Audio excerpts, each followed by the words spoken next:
UGICT CGT. UGICT CGT. L'UGICT CGT. En congrès à Metz. Travailler au futur. Rien n'est écrit d'avance. Vous écoutez les tables rondes du 20e congrès de l'UGICT CGT. Animation Clément Olivier. Épisode 1. Quel sens donner au travail qualifié dans un monde en basculement ?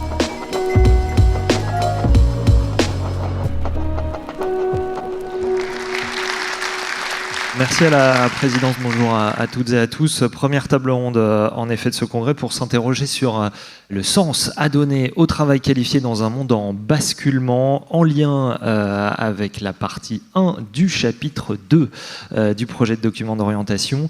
Dans les portraits de militants que vous avez reçus en livre dans votre pochette et qui sont par ailleurs en exposition photo ici au Palais des Congrès, il y a une phrase qui m'a frappé, figurez-vous. Très belle phrase de notre camarade Khadija Philippe qui dit ceci: « Nous sommes à un moment de bascule entre automatisation et humanité, entre individualisme numérique et lien collectif, entre efficacité et sens. Le travail de demain peut être plus équilibré, plus juste, plus respectueux des personnes et de la planète. » Voilà de quoi introduire ce dont on va parler avec nos 4 intervenants que je vous présente. Christine Chiffre, bonjour. Bonjour. Secrétaire nationale de l'UGICT CGT Métallurgie et membre dans ce congrès de la commission document d'orientation. Fabienne Rouchy, bonjour. Bonjour. Secrétaire confédérale donc de la CGT en charge des questions environnementales et économiques. Et vous présidez le groupe CGT au CESE, le Conseil économique, social et environnemental. Également avec nous Thomas Coutreau, bonjour. Bonjour. Économiste, chercheur associé à l'IRES, membre des économistes atterrés d'Attaque et co-auteur. On va en reparler avec Coralie Pérez de Redonner du sens au travail, une aspiration révolutionnaire qui est sortie au Seuil en 2022. Et enfin, Patrick Loire, bonjour à vous. Bonjour. Expert associé au cabinet Secafi, vous êtes spécialisé sur les problématiques de santé et de conditions de travail. Merci beaucoup à vous 4 d'être des nôtres. Pour commencer, Christine Chiffre, vous qui êtes à la commission document d'orientation, celui-ci, le document, parle d'un monde marqué par la multiplication des crises, singulièrement depuis la sortie de la pandémie. Alors quand on dit monde en basculement, puisque c'est le titre de cette table ronde, de quel basculement au pluriel parle-t-on, Christine Chiffre ? Aujourd'hui, nous vivons un moment charnière où se combinent différentes crises. La crise écologique, les instabilités géopolitiques, les révolutions numériques, la financiarisation extrême de l'économie et la montée du technofascisme. La financiarisation a transformé les entreprises en instruments de rentabilité immédiate. Le Wall Street Management qui en découle impose des objectifs chiffrés, déconnectés du réel, créant des incohérences, des déconnexions permanentes entre le travail prescrit et le travail réel. Les ingé 4 tech sont les premières et les premiers à en subir les conséquences. On leur demande d'innover, de créer de la valeur, tout en sabotant les conditions mêmes de leur travail, diminution d'effectifs, de moyens. Parallèlement, la mondialisation accrue du travail qualifié crée des interdépendances entre les travailleuses et les travailleurs du monde entier. Ça pourrait être une force sociale, mais aujourd'hui, ces interdépendances sont massivement organisées par des logiques financières. C'est pourquoi l'UGICT, dans son document d'orientation, a identifié comme un enjeu la nécessaire internationalisation de notre action syndicale pour créer des coopérations professionnelles au service du progrès humain, notamment via les comités d'entreprise européens, les comités de groupe monde et Eurocadre. À ces enjeux s'ajoutent les enjeux environnementaux, que notre radar travail environnement met au centre, l'impact environnemental, les conditions de travail, l'utilité sociale. L'intelligence artificielle est un bon exemple de ces basculements, puisqu'elle nous impose des questions, de faire des choix. Quelle utilisation des ressources, des usages de l'eau, de l'énergie, quel choix technologique, quel modèle de société. Pour la CGT et son UGICT, l'intelligence artificielle est un enjeu démocratique fort et ne doit pas être une fuite en avant technologique. Enfin, technologie, géopolitique. Prenons l'exemple de l'Italie de Giorgia Meloni qui a préféré, pour sa commande de satellites, choisir l'entreprise Starlink d'Elon Musk à l'entreprise européenne Thales Alenia Space, qui vivait une situation extrêmement difficile avec un plan de licenciement. Alors aujourd'hui, l'économie, le politique et le technique sont indissociables. Alors oui, tout part dans le mauvais sens, mais rien n'est écrit d'avance. Fabienne Rouchy, je l'ai dit, vous êtes la présidente du groupe CGT au CESE. Il se trouve que c'est vous qui avez été rapporteur du rapport annuel du CESE sur l'état de la France qui est sorti récemment, avec cette année un thème central. Chaque année, il y a un thème central qui change. Cette année, c'est l'égalité, notamment l'égalité des chances, et ce constat que rapporte ce rapport assez inquiétant d'augmentation des inégalités, de force du déterminisme social, et puis un pessimisme en hausse par rapport à l'avenir. Qu'est-ce que vous pouvez nous en dire et comment vous l'expliquez, Fabienne Rouchy ? Alors, deux mots d'abord, bonjour à toutes et à tous, deux mots d'abord sur ce qu'est le Conseil économique, social et environnemental, que tout le monde peut-être ne connaît pas. C'est la 3e Assemblée de la République qui regroupe les organisations de la société civile, telles que les organisations syndicales, les organisations patronales, des ONG, des associations, qui travaillent ensemble dans le cadre d'un dialogue ambitieux sur différents sujets, alors des commandes du gouvernement ou des parlementaires, mais aussi des autosaisines sur des sujets qui semblent importants à ces organisations qui vont écrire des avis dans un contexte économique et social donné. Le rapport annuel sur l'état de la France, c'est vraiment un travail collégial auquel contribuent toutes les commissions du CESE.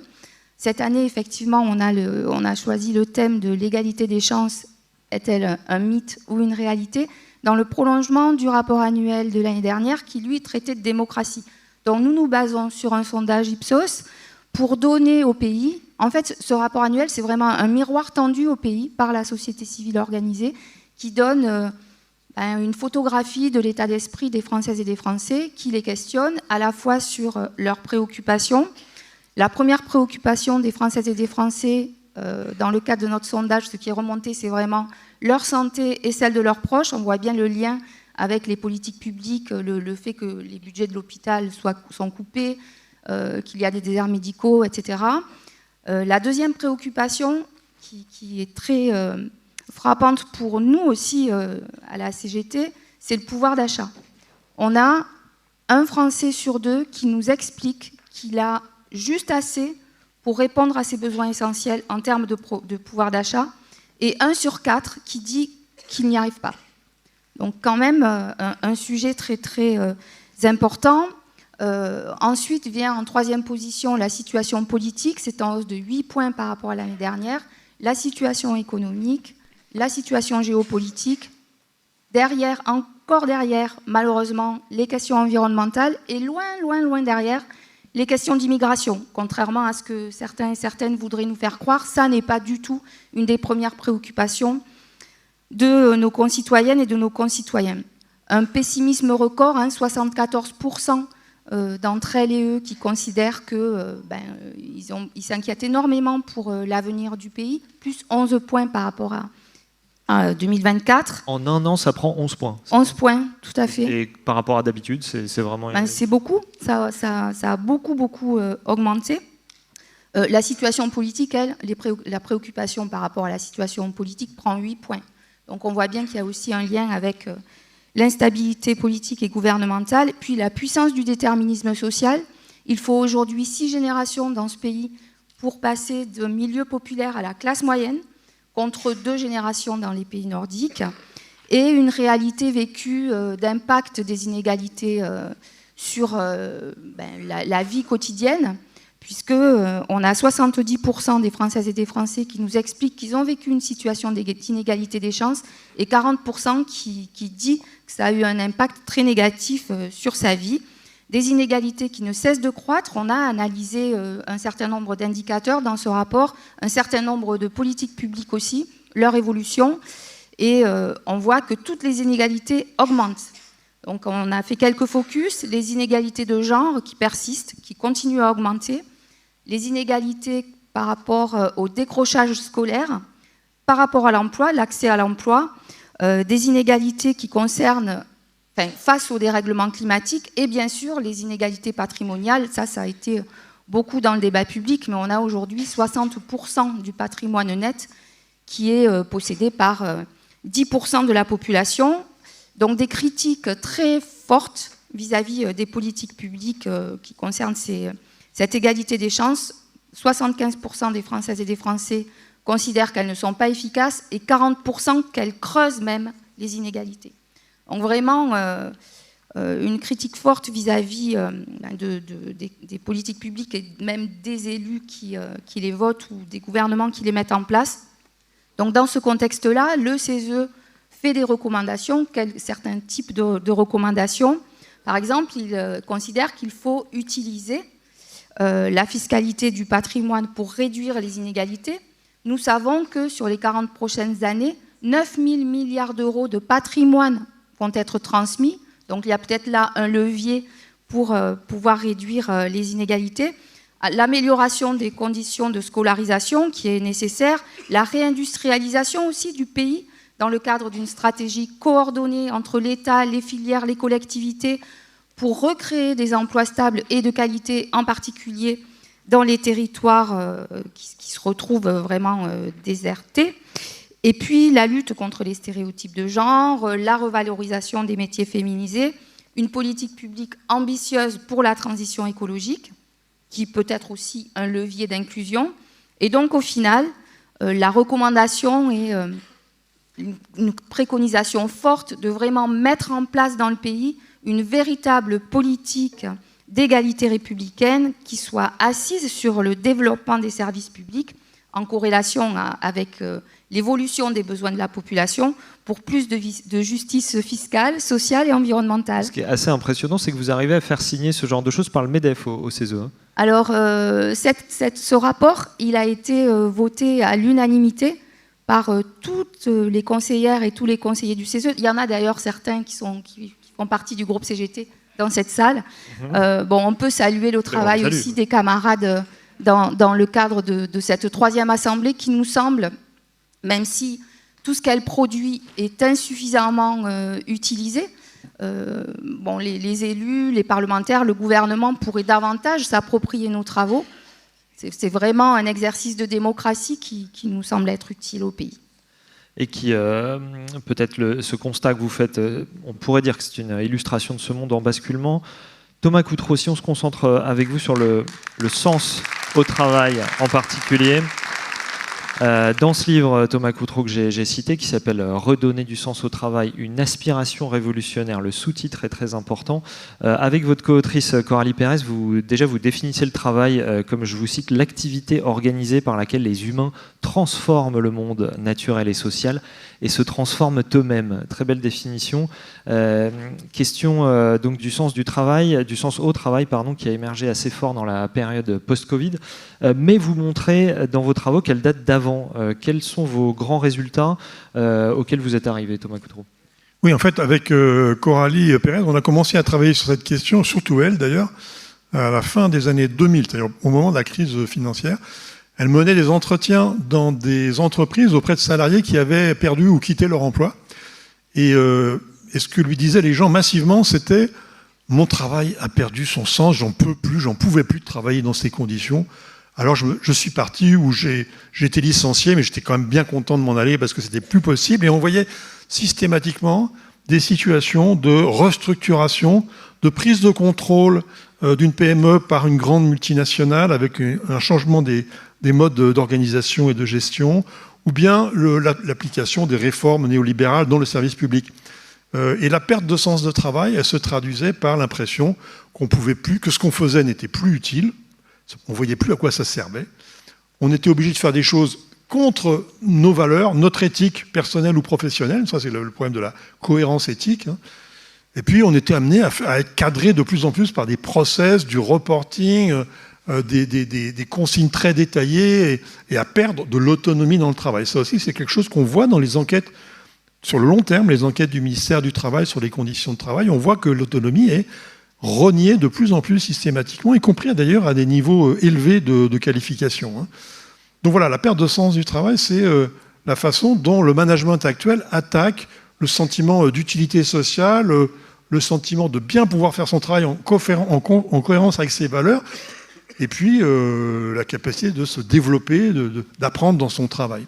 Peut-être juste une perspective historique par rapport à ce que vous venez de dire, c'est quoi? L'autonomie au travail, elle s'est accrue dans les années 90 et ensuite ça s'effondre dans les années 2000-2010, c'est ça? Ouais.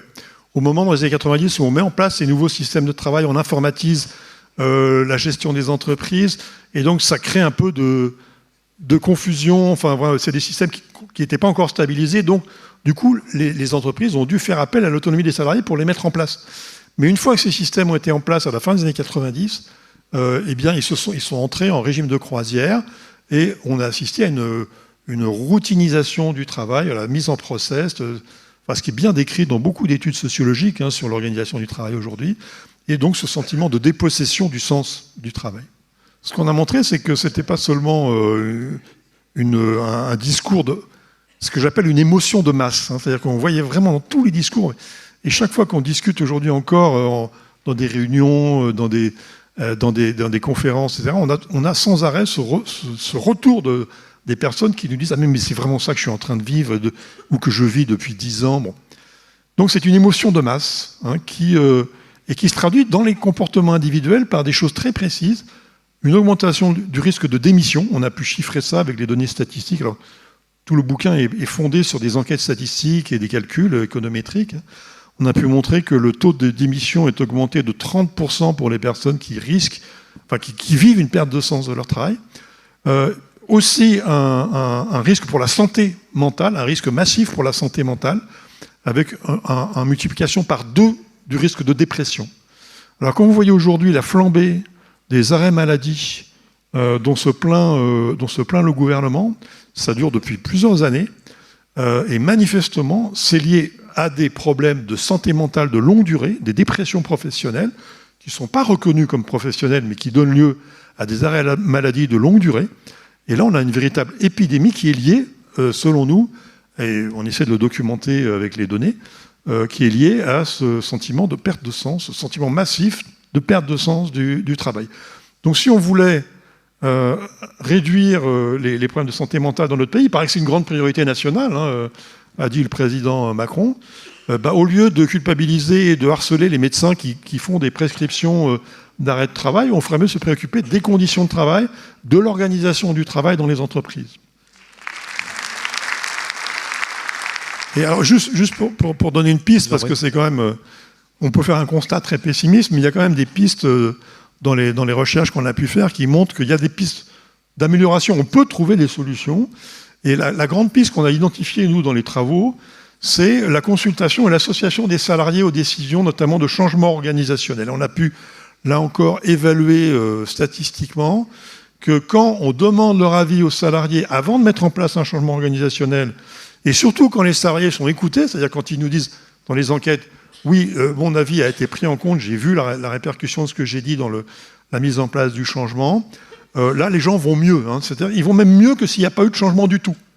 Alors qu'au contraire, les gens qui ont subi un changement imposé d'en haut sans consultation ni prise en compte de leur avis, là, leur santé mentale se détériore massivement. Donc, cette question de la démocratie au travail est vraiment l'antidote majeur aujourd'hui pour faire face à cette épidémie de troubles mentaux, de troubles psychiques et d'explosion de l'absentéisme au travail qui coûte des dizaines de milliards aux entreprises et aux services et à la protection sociale. Et on y reviendra un tout petit peu plus tard de ce que ça implique aussi, ce que ça peut impliquer au niveau syndical. Une dernière question avant de passer la parole à Patrick Loire. Est-ce que vous avez vu dans vos résultats macro comme ça une spécificité des Ing4 techniciens profession intermédiaire? Est-ce que ça a émergé ça dans vos chiffres? Oui, alors évidemment, on regarde, quand on fait ce genre d'études, on essaie de regarder comment ça se passe aux différents niveaux de qualification. Et sur la question du sens du travail, on pouvait un peu s'y attendre. Les ingénieurs et cadres trouvent plus de sens à leur travail que les ouvriers ou les employés. Principalement parce qu'ils ont plus d'autonomie dans leur travail, plus de capacité de développement dans leur travail. Et aussi, ils ont souvent un sentiment d'utilité sociale un peu plus grand. Mais c'est surtout le fait d'avoir plus d'autonomie, de pouvoir mieux contrôler l'organisation de son travail. Bien qu'il y ait beaucoup de problèmes de ce côté-là, y compris chez les cadres. Mais enfin, en tout cas, il y en a moins que chez les ouvriers. Par contre, là où le résultat est plus surprenant, c'est que quand ce travail perd de son sens, l'impact est le même à tous les niveaux de la hiérarchie. C'est-à-dire que le cadre dont le travail perd son sens, il court un risque majeur de dépression professionnelle ou de burn-out. Mais c'est la même chose pour l'ouvrier dont le travail perd son sens. Bien que les ouvriers au départ aient un peu moins de sens dans leur travail, quand celui-ci est attaqué, c'est aussi grave pour leur santé. Et ça provoque aussi des démissions chez eux. Ce n'est pas seulement les ingénieurs et cadres qui démissionnent parce que leur travail est plus tenable du point de vue du sens qu'ils y trouvent, c'est aussi dans les professions, employés et ouvriers, qu'on peut mesurer ce genre de phénomène. Patrick Laurin, vous qui êtes expert santé et conditions de travail à Secafi, vous êtes un observateur au quotidien de ce qui ne va pas, des situations de crise, aussi parfois de ce qui peut être mis en place en termes de prévention, donc peut-être ce qui va un peu mieux parfois. Si on pose cette question de pourquoi je fais ce travail, pourquoi je fais tel travail, qu'est-ce que vous constatez au quotidien en termes d'effritement de sens, plusieurs années maintenant après la crise Covid, pendant laquelle on se souvient que beaucoup de gens, paradoxalement, ont pu retrouver du sens au travail en situation de crise? Merci, bonjour à toutes et à tous.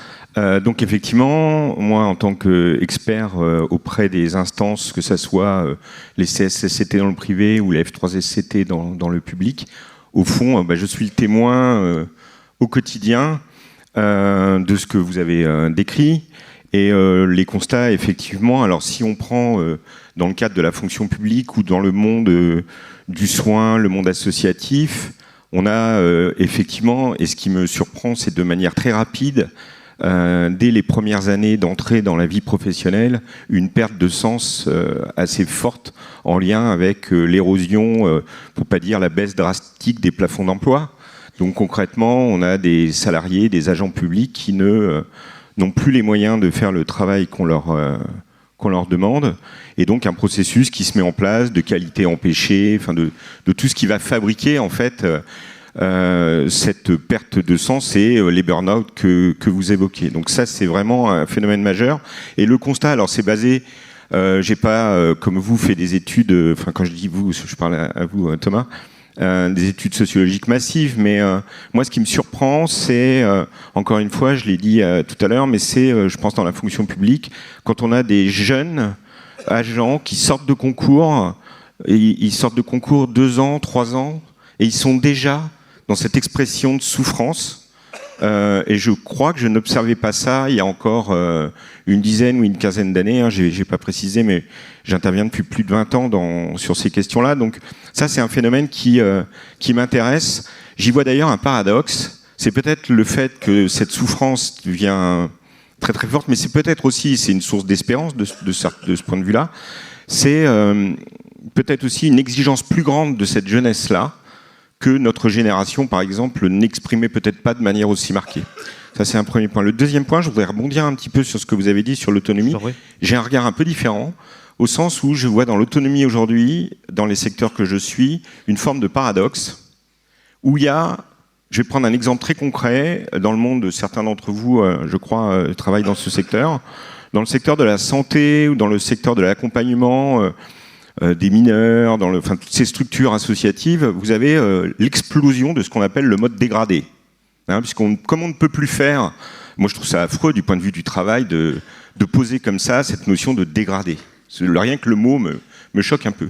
Et en fait, ce mode dégradé, moi ce que je constate souvent, c'est qu'on laisse l'agent, le salarié, le professionnel, seul à choisir, à hiérarchiser ce qu'il va faire, pas faire, lever telle personne, la laisser toute une journée, en fonction des moyens qu'il a sur le pont, quoi, les moyens Donc il y a paradoxalement une forme d'autonomie plus grande, mais qui est la mauvaise autonomie, qui est la personne isolée. Et là où il y a paradoxe, c'est que la personne est isolée dans son acte professionnel du quotidien, alors que tout ce que vous avez décrit est complètement évidemment vrai. Une reporting, etc. C'est-à-dire qu'elle est seule face à la tâche, mais hyper contrôlé dans l'exécution de sa tâche. Je ne sais pas si je suis clair dans mon propos, mais là, il y a pour moi un paradoxe vraiment qui crée sur le terrain justement cette problème de burn-out. Voilà, il y a quelque chose qui se passe qui est vraiment assez massif. Dernier point, et je termine là-dessus. Dans une période récente, ce qui m'inquiète, alors je ne vais pas parler d'employeurs malveillants, c'est pas ça l'idée. Par contre, une forme de déni assez général chez les employeurs parce qu'ils se trompent pour moi, dans la manière de regarder ces phénomènes. Ils ne veulent plus parler de RPS. On ne fait plus d'enquête RPS, on fait des enquêtes engagement. On teste l'engagement du professionnel. Or, pour tous ceux qui ne sont pas en arrêt maladie, ou qui n'ont pas démissionné, ou qui même, plus que ça, et qui donc vont répondre à l'enquête, eux, ils sont très engagés, au contraire. Et donc, je vois des employeurs me dire, mais monsieur Loire, vous ne pouvez pas dire ça, regardez le taux d'engagement de mes professionnels. Mais c'est justement parce qu'ils sont très engagés. Et Vous voulez dire que ça crée un biais ? Mais parce que l'employeur, en fait, il ne voit pas les RPS, il voit l'engagement. Mais rentrer par l'engagement, pour moi, ça introduit... Alors, ça participe complètement, je ne vais pas venir dessus, c'est une évidence de cet écart entre le travail réel et le travail prescrit. C'est que les représentations de l'employeur sur le travail sont complètement fausses. Alors, c'est en train de bouger, heureusement. Mais cette vague d'études sur le terrain d'enquête, vous voyez, enquête QVT, enquête engagement, pour moi, ça introduit progressivement un biais terrible dans la manière dont, si on parle tout à l'heure de prévention, dont, encore une fois, les employeurs abordent ces questions-là. Et parlons-en justement, je suis désolé, on va devoir être assez rapide, mais restons un moment quand même avec vous, vous qui intervenez auprès des instances représentatives du personnel. Quel levier d'action concret est-ce que vous voyez, Patrick Loire ? Ben moi, j'essaye de faire modestement ce que Thomas Coutreau appelle de la démocratie. Mais à ma petite, grâce à d'abord, nous on est appelés par donc les instances représentatives. Moi je vois 3 leviers dans ce que ça permet de faire. La première, essayer de redonner la parole, réapproprier, vous disiez, les processus d'information, consultation sur les réorganisations. Donc la première chose c'est ça. On essaye c'est un peu de la stratégie, mais on essaie de freiner la machine pour réintroduire des espaces de discussion sur le travail. Donc ça c'est un premier axe important. Le deuxième axe, moi j'y tiens, c'est, je ne vais pas rentrer trop dans les éléments techniques, mais c'est quand même le contre-pouvoir qui est l'obligation faite à l'employeur sur la santé et les conditions de travail. Alors certes, il y a une jurisprudence on est passé de l'obligation de résultat à une sorte d'obligation de moyens renforcée qui est plus compliquée à mesurer, mais quand même, et ça je pense que c'est important. Et puis le troisième point, là aussi, je ne veux pas être trop technique, mais cette obligation qui est faite à l'employeur, elle se décline selon 9 principes de prévention. J'aime beaucoup le 8e. Le 8e, c'est les mesures collectives l'emportent sur les mesures individuelles. Et c'est là toute la force, alors d'un syndicat évidemment, mais la force des instances représentatives. C'est-à-dire que, en lien avec ce que j'ai dit, et je termine, sur l'erreur d'évaluation des employeurs, il y a cette propension à faire ce qu'on appelle de la prévention tertiaire, à multiplier les cellules d'écoute, à multiplier les aides individuelles. Alors, je ne suis pas du tout contre, et si ces cellules d'écoute apportent quelque chose aux personnes qui les sollicitent, c'est tant mieux et il faut que cela existe. Mais encore une fois, la question de réintroduire du collectif, ça me semble... extrêmement important et c'est ce qu'on essaye de faire à travers les missions qui nous sont confiées. Thomas Coutreau, c'est pour ça que je citais tout à l'heure en particulier le sous-titre de votre livre, que le sens au travail était une aspiration révolutionnaire. C'est-à-dire que le fond de votre thèse, c'est que la recherche de sens au travail, loin d'être une espèce de compromission ou de collaboration de classe avec le capital, elle contiendrait en elle une puissance de transformation sociale très forte. Ben oui, puisque en fait, on voit bien que ce qui fait perdre du sens au travail, c'est la logique financière qui passe avant toute considération humaine, sociale, écologique, et c'est ça qui fait perdre du sens au travail. Donc les personnes qui souffrent de la perte de sens au travail sont disponibles pour une action, une réflexion contre ces mécanismes de domination. Il y a là un levier extrêmement puissant pour le mouvement syndical, s'il sait s'en saisir, ce qui pour l'instant, à mon avis, n'est pas le cas. Il y a un levier extrêmement puissant de remobilisation du salariat et de transformation sociale. D'ailleurs, dans nos études, on a pu montrer quand même que les salariés qui sont en perte de sens essaient quand même de se tourner vers les organisations syndicales, puisque ça augmente un peu le taux d'adhésion, mais encore de façon très limitée. Alors, dans les principes de prévention, il y en a un 10e qui est candidat, là, qui a été proposé, y compris d'ailleurs par... la mission, les assises du travail, là, qui étaient dans le cadre du Conseil national de la refondation de Macron, là, même les assises officielles du travail, a proposé qu'un 10e principe de prévention soit introduit, qui paraît quand même une évidence, c'est d'associer les salariés à la réflexion et à la décision sur les politiques de prévention. Ça paraît incroyable que ça ne soit pas encore un principe de prévention. En réalité, dans les enquêtes qu'on utilise, on voit que environ 15% des salariés seulement ont l'impression qu'ils sont consultés et que leur avis a été pris en compte lors d'un changement organisationnel. Et c'est là le nœud de l'affaire. C'est comment développer le pouvoir d'agir des salariés sur leur travail. Alors on ne peut pas compter, visiblement, on ne peut pas compter sur les patrons pour l'instant pour le faire parce qu'ils ne veulent pas en discuter. Le MEDEF a dit non, ces questions-là, vous avez vu, même le gouvernement actuel a voulu faire un sommet sur les retraites et le MEDEF a dit pas question de discuter travail, c'est pas votre... et alors, juste pour donner une piste, parce que je crois que c'est quelque chose sur laquelle la CGT travaille maintenant depuis une quinzaine d'années, qui n'est pas assez connu d'ailleurs dans la CGT encore. Depuis le début des années 2010, la CGT a développé une réflexion sur une démarche revendicative à partir du travail. Et la CGT nous a demandé à l'IRES de tirer un peu un bilan de ce qui avait été fait dans un certain nombre d'équipes syndicales depuis une quinzaine d'années. Donc le rapport va sortir dans les jours qui viennent. On est allé voir une douzaine d'équipes syndicales de fédérations qui avaient mis en place cette démarche. Et ça consiste en quoi, cette démarche ? Ça consiste à organiser soi-même, le syndicat organise lui-même l'expression des salariés sur leur travail. Il n'attend pas que le patron demande leur avis aux salariés, qu'ils mettent en place des instances de concertation. Il mène des enquêtes, le syndicat mène des enquêtes auprès des salariés, va les voir, fait des enquêtes individuelles, ensuite des enquêtes collectives, des mises en débat collectif des résultats de ces enquêtes, et puis élabore avec les salariés des revendications très précises, très ajustées à la situation. Et l'enquête qu'on a fait auprès des équipes qui ont fait ça depuis une quinzaine d'années montre que c'est très efficace. En fait, ça permet de mener des luttes très ajustées sur des points très concrets et d'obtenir des victoires. Et puis surtout, ça permet de se rapprocher des salariés. Les salariés les militants qu'on a interrogés nous disent que les salariés ne nous regardent plus de la même façon. Ils considèrent qu'on est utile, qu'on s'intéresse à leur travail réel. Vous avez tous les deux parlé de l'écart entre le travail prescrit et le travail réel. Cet écart, il est une source de pouvoir pour les salariés, en fait, parce que les salariés sont seuls à connaître ce qu'ils font réellement. Le manager, il ne sait pas très bien comment les gens travaillent. Donc, il y a si on arrive à exploiter cette ressource, il y a un pouvoir d'agir, un pouvoir de remobilisation des collectifs de travail qu'on a mis en évidence dans cette recherche, dont je vous invite à prendre connaissance dans les jours qui viennent, elle va sortir. Il me semble qu'il y a vraiment une piste de réflexion et d'action pour la CGT à poursuivre et élargir bien davantage cette pratique. C'est une transformation du modèle d'action syndicale. C'est pas facile, mais c'est vraiment intéressant. Christine Chiffre, est-ce que vous voyez une traduction de ça dans ce qui a été porté dans ce projet de document d'orientation en termes de, voilà, si on revient à la formulation, reprendre la main sur la finalité de notre travail ? Un mot de conclusion. Il y aurait beaucoup de choses à dire, on a peu de temps malheureusement. Je pense qu'on va poser directement la perspective sur 2050.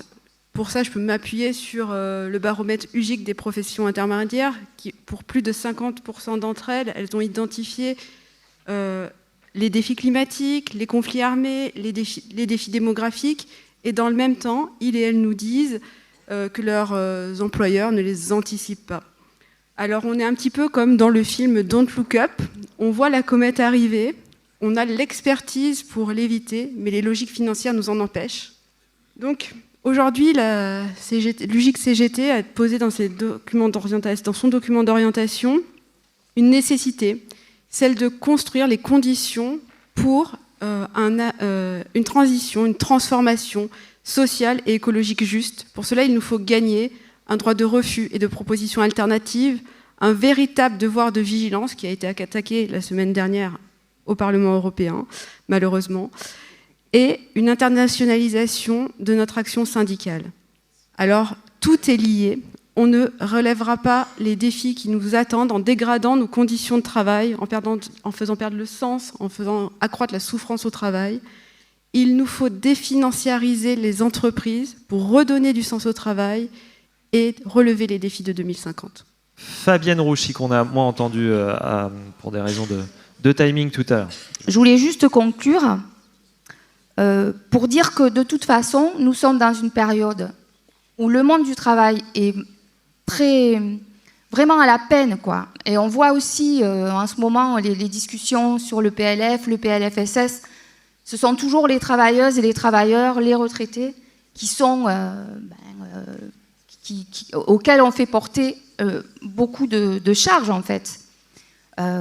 Qu'on fait beaucoup contribuer, beaucoup plus que les plus hauts revenus. Voilà. Et le 2 décembre, notre grande journée de mobilisation, que nous souhaitons pouvoir porter partout avec le plus de succès possible dans les entreprises et dans les administrations, c'est aussi une manière de lutter contre ça, de lutter contre ce monde du travail où, pour que les choses s'améliorent, pour que les salariés puissent mieux vivre, avoir plus de sens à leur travail.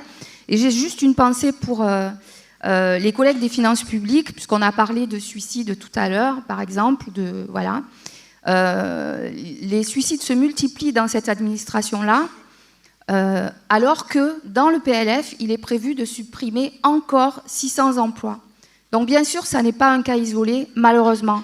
Mais on voit bien qu'il n'y a que par la lutte avec les salariés à leur côté qu'on obtiendra de changer la tendance, de modifier la tendance. On y travaille toutes et tous.